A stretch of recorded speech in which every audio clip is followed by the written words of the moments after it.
It's a new Kirblog on Incredibles 2. And that's it. We're done. Goodbye, everybody. All right, spoilers ahead, of course. I'm recording this on Saturday night. I've just gone to see the movie with a bunch of friends and delayed by one day just so I could, see the movie and do the review on it. So, and hey, it's a full Kirblog focused on a single topic for the first time in like a month. So, congratulations, everybody.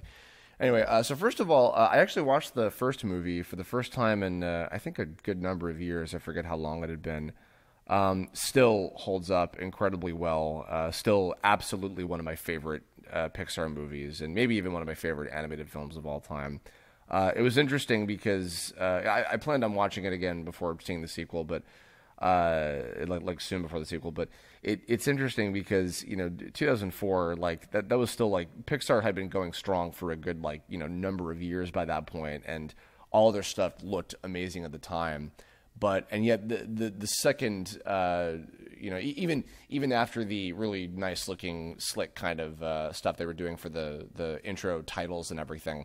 As soon as the actual movie started with Rich Dicker, whatever his name is, talking to Tony, immediately it's like, oh, dear God almighty, this looks a million times better than the original movie, because there's even some minor things about the original that are a little dated, not to like a massive fault or anything, because the story is so solid and the characters are great and everything. The whole film is a masterpiece.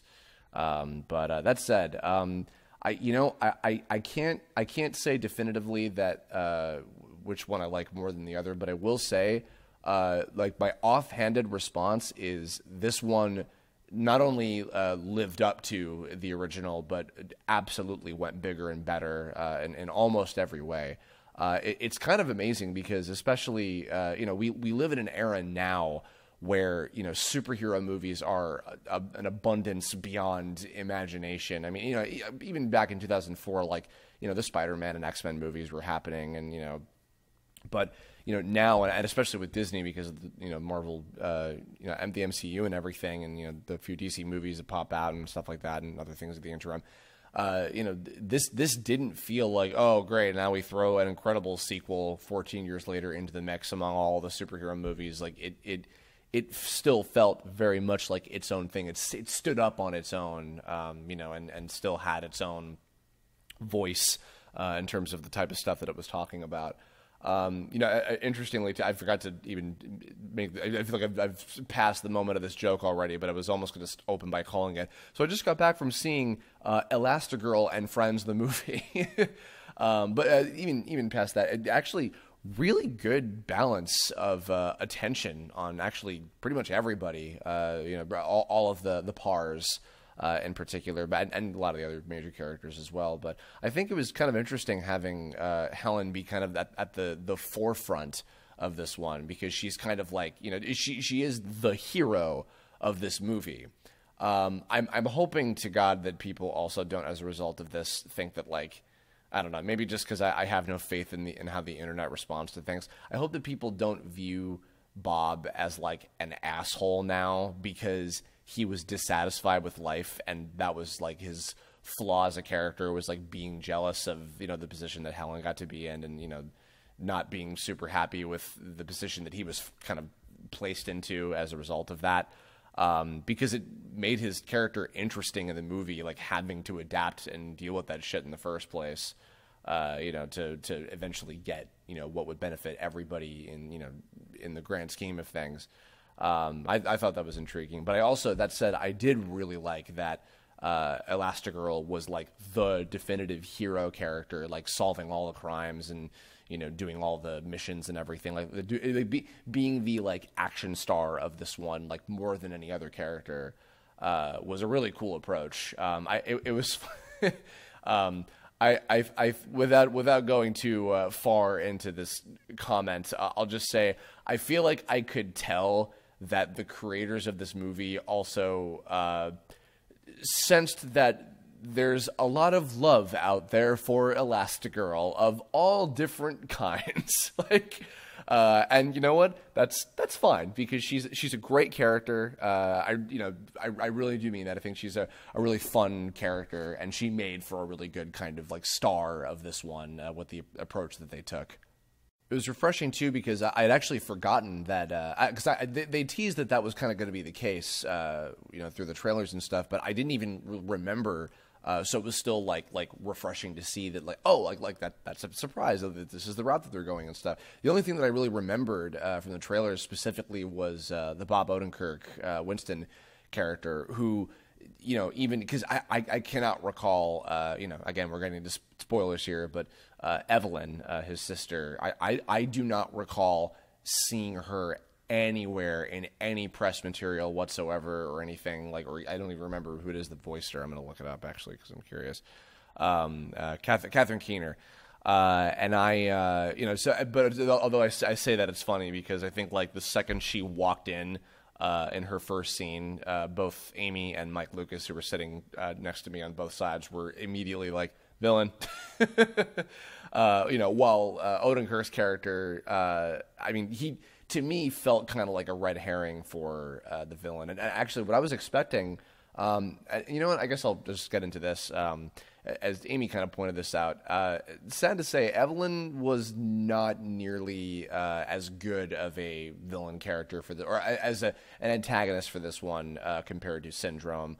I really liked the concept of Screenslaver. That was a cool, effective, with the fight scenes and everything. Which I'll get to that in a bit. The fight scenes were fucking out of this world. But her as a character, her motivation, it made sense, but it wasn't that interesting.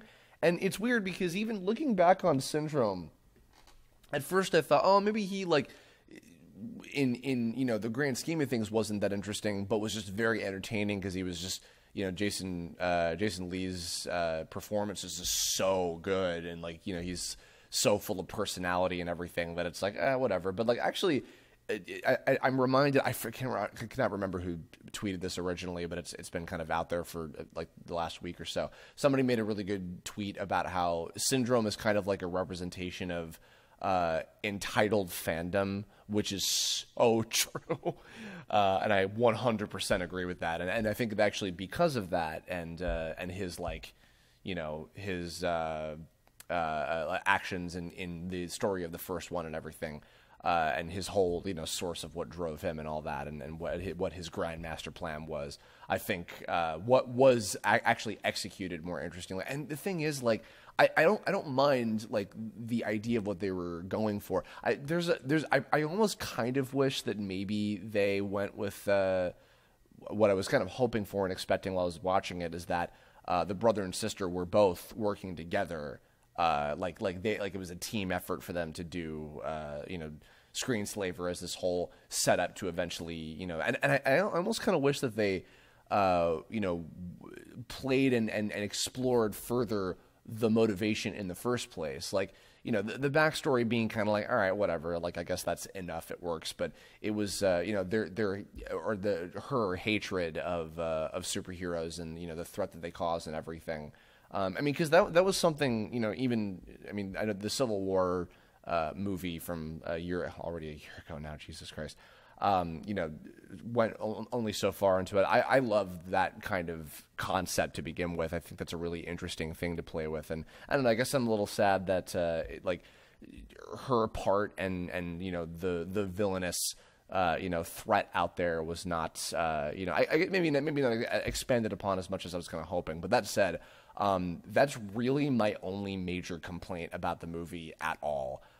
Everything else about it was executed just so freaking amazingly. I don't know why. Maybe I'm just not cursing because this is about a Disney movie. Not that stopped me before, but whatever. Roll with it.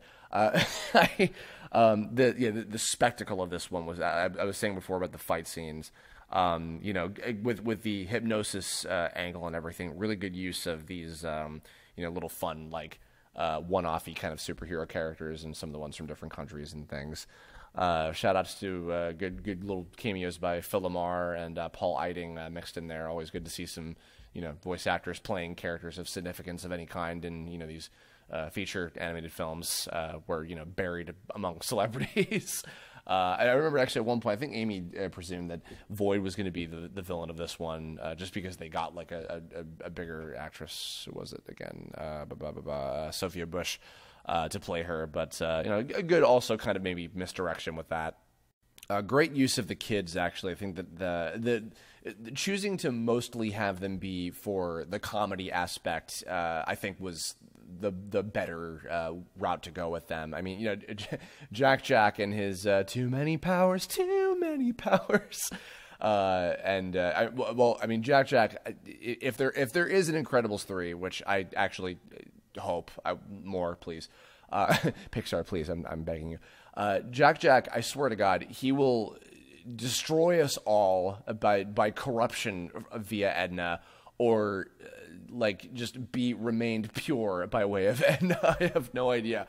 Either way, the two of them in all of their scenes, I mean, were outstanding.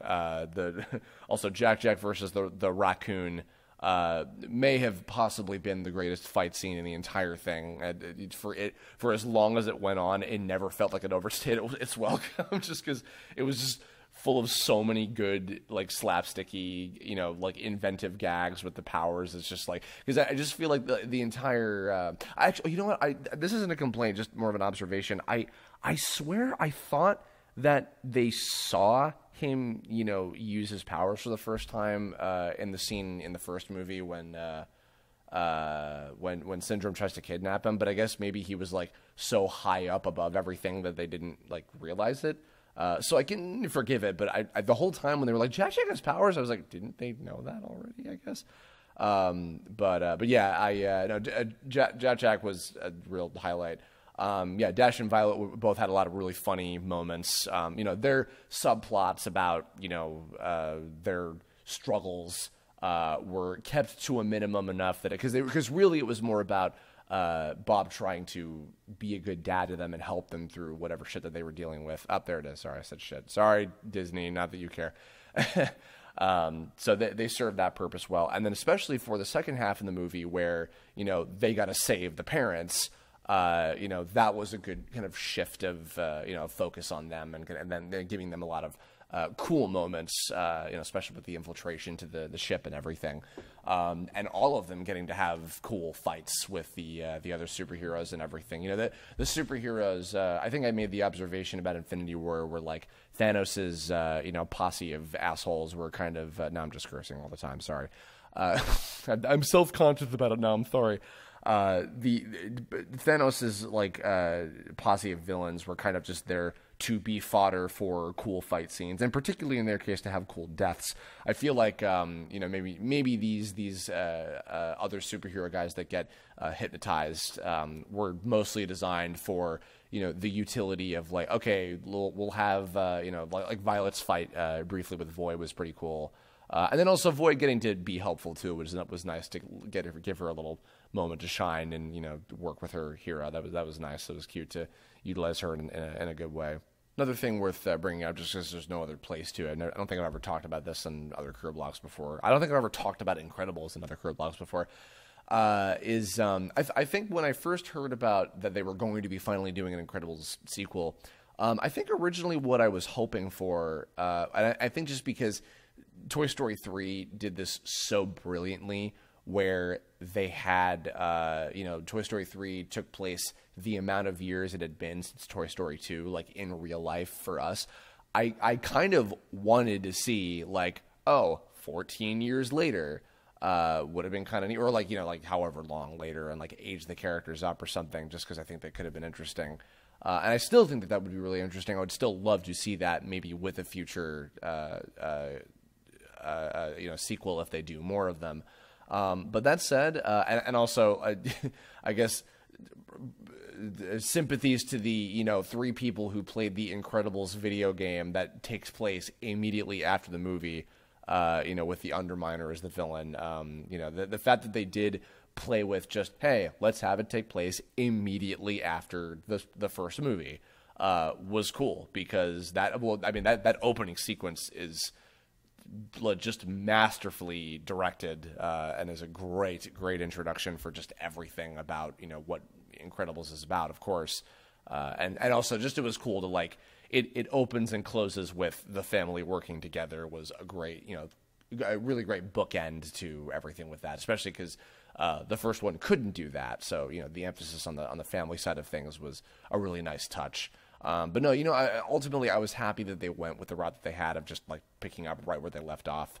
Yeah, weirdly enough, I think that's kind of all I have to like say about the movie. I think this isn't so much a critique here, but I think one of the inherent problems with just like they do the one movie. I'm reminded of like why I wanted a sequel so much. Is I'm left with wanting more, and it's weird because like I haven't even seen the Big Hero 6 TV series yet, which to me after seeing Big Hero 6, I'm like, oh, this totally makes sense to do a TV show about, and I haven't checked it. I know it's good. I know there's a lot of really talented folks working on it, but if anybody out there recommends checking it out, then maybe I will. But yeah, I mean, it's like, when you have a superhero series like. There's always like, there's so many things that you could play with in this universe, and like a different team's interpretation of a world with superheroes. I mean, it's so strange. I don't get fatigued by this. I love this kind of concept so much, and I'm not even like I've never been big into superhero comics or anything, but I just love the prospect of stories with characters like this. Because between this. I follow all the MCU movies. I'm watching My Hero Academia. I never get sick of this shit. So because of that, I'm always left with wanting more. And because like Pixar is just they make some of the best movies in the world. I don't think I would be challenged by saying that. Even with like once in a while when you get like Cars whatever or Good Dinosaur, which I've still never seen, but. The general consensus on those, I guess. Even with they make some of the best movies in the world. So to have them, and especially a guy as much of a visionary as Brad Bird, be like, let's try a superhero thing. Maybe it is like maybe I shouldn't be so overzealous. Maybe like it's just like the golden like perfection of just it's these couple movies and that's all it is and that's all you get and that's enough of a window to like see into that world, and just be satisfied and happy with that. But I can't help but be like, oh man, I want more. So I do hope mayhaps we'll have Incredibles 3 at some point. It'd be interesting to see. I personally, I think that if they were to do another one, and it would be like, another pretty massive amount of years from now, maybe not 14 years, but certainly an amount. I personally think that the better thing to do would be the Toy Story route where like it's, years have passed for all of the major characters and everything. And also just because I would love to see that. But otherwise, yeah, that's about all I have to say about the movie. So, I mean, I love Incredibles. I'm very happy that all this time later, they made this sequel after all. The little introduction by the three-man actors talking about like, man, it's worth it. We hope you enjoy, and everything was really sweet. That was nice to see all that and everything as well. But yeah, so I guess that's gonna wrap us up. I just quick update while I have all of your attention. I'll be back to streaming tomorrow, so stay tuned for that. I'll be getting back to animating a bunch of the Tome RPG Kickstarter backer characters and everything. So keep an eye out, and then I'll get back to doing another regular update Kirblog a little bit later on. So. Thanks for tuning in. Leave in the comments below your favorite moments or things or new characters or old characters or whatever, anything you like about The Incredibles 2.